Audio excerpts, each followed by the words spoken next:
বন্ধুরা, রাত 2টার সময় চলে আসলাম রান্নাঘরে।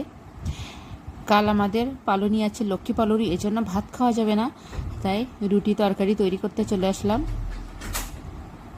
সারাদিন রান্না করা যাবে না, এই জন্য আগের দিন আমরা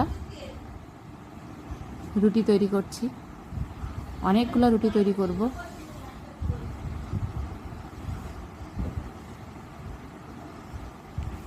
আর সেই সাথে নিরামিষ তরকারি, এখানে কুমড়ো আলুর তরকারি হচ্ছে।